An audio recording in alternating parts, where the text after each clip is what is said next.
آج کی اس ویڈیو میں آپ کو ایک نسخہ بتانے والا ہوں، اور وہ نسخہ یہ ہے کہ تنخواہ کے پیسوں کو مہینے کی آخری تاریخ تک کیسے بچایا جا سکتا ہے۔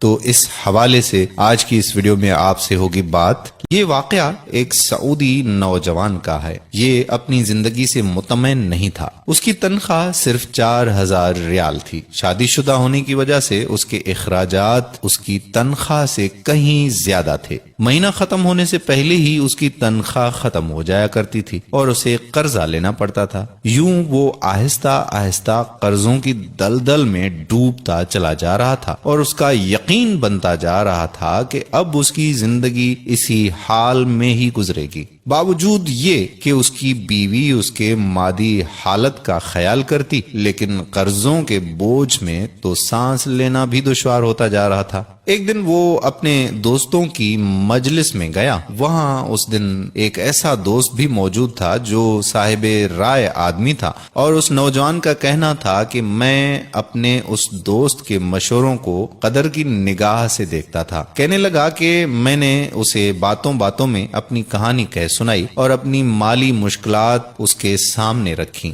اس نے میری بات سنی اور کہا کہ میری رائے یہ ہے کہ تم اپنی تنخواہ میں سے کچھ حصہ صدقہ کے لیے مختص کر لو۔ اس سعودی نوجوان نے حیرت سے کہا کہ جناب، مجھے تو گھر کے خرچے پورے کرنے کے لیے قرضے لینے پڑتے ہیں اور آپ صدقہ نکالنے کا کہہ رہے ہیں۔ خیر، میں نے گھر آ کر اپنی بیوی کو ساری بات بتائی تو بیوی کہنے لگی کہ تجربہ کرنے میں بھلا کیا حرج ہے، ہو سکتا ہے کہ اللہ تعالیٰ تم پر رزق کے دروازے کھول دے۔ کہتا ہے کہ میں نے ماہانہ 4000 ریال میں سے 30 ریال صدقے کے لیے مختص کرنے کا ارادہ کیا اور مہینے کے آخر میں اسے ادا کرنا شروع کر دیا۔ سبحان اللہ، قسم کھا کر کہتا ہوں کہ میری تو حالت ہی بدل گئی۔ کہاں میں ہر وقت مالی ٹینشنوں میں اور سوچوں میں رہتا تھا، اور کہاں اب میری زندگی گویا پھول ہو گئی ہو جیسے، ہلکی پھلکی آسان۔ قرضوں کے باوجود میں خود کو آزاد محسوس کرتا تھا۔ ایک ایسا ذہنی سکون تھا کہ میں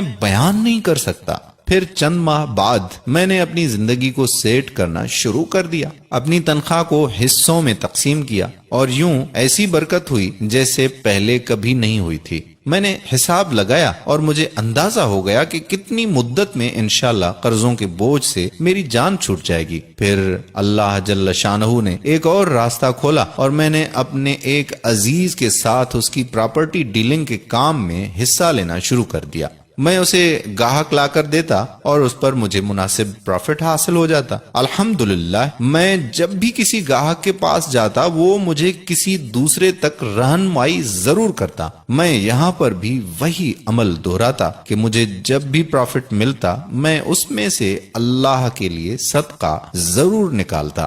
وہ کہتا ہے کہ اللہ کی قسم، صدقہ کیا ہے کوئی نہیں جانتا سوائے اس کے کہ جس نے اسے آزمایا ہو۔ صدقہ کرو اور صبر سے چلو، اللہ کے فضل و کرم سے خیر و برکتیں اپنی آنکھوں سے دیکھو گے۔ تو میرے پیارے بھائیوں اور محترم بہنوں، صدقے کی بہت زیادہ اہمیت ہے۔ جتنا ہو سکے زیادہ سے زیادہ صدقہ کریں۔ ایک صدقہ تو آپ ابھی اس وقت نکال سکتے ہیں، اور وہ صدقہ یہ ہے کہ آپ اس ویڈیو کو زیادہ سے زیادہ شیئر کریں تاکہ لوگوں کو صدقہ کرنے کی توفیق ہو، اور جو بھی صدقہ کرے گا اس کا ثواب آپ کو بھی ملے گا اور ہمیں بھی ملے گا۔ جب آپ کسی مسلمان کو تنخواہ میں سے صدقے کے لیے رقم مختص کرنے کا کہیں گے اور وہ اس پر عمل کرے گا تو آپ کو بھی اتنا ہی اجر ملے گا جتنا صدقہ کرنے والے کو ملے گا، اور صدقہ دینے والے کے اجر میں کوئی بھی کمی واقع نہیں ہوگی۔ سوچئے، آپ اس دنیا سے چلے جائیں گے اور آپ کے سبب آپ کے پیچھے کوئی صدقہ کر رہا ہوگا۔